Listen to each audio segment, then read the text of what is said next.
কৃষ্ণ কৃষ্ণ কৃষ্ণ হরে হরে হরে রাম রাম রাম হরে হরে। হরে কৃষ্ণ মাতাজি।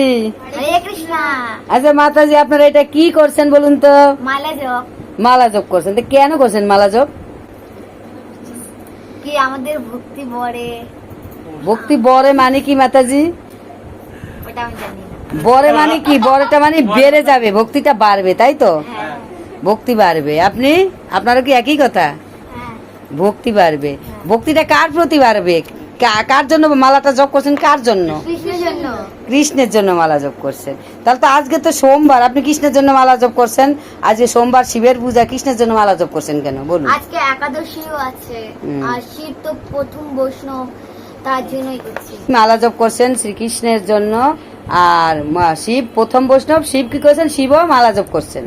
তাই বৈষ্ণবরা যেই রকম করে চলছেন তাকেই আপনি অনুসরণ করে আপনি মালা জপ করছেন, তাই তো? হ্যাঁ। তাহলে মালা জপ করে যদি শিব পূজা করা হয় কি হয় মাতাজি? ভক্তি তো বেড়ে যায়। ভক্তি বেড়ে যাবে, পূর্ণ হবে, তাই আপনি এটা করছেন। হরি বল মাতাজি। হরি বল। প্রণাম মাতাজি, আপনাদেরকে প্রণাম। প্রণাম। হরে কৃষ্ণ।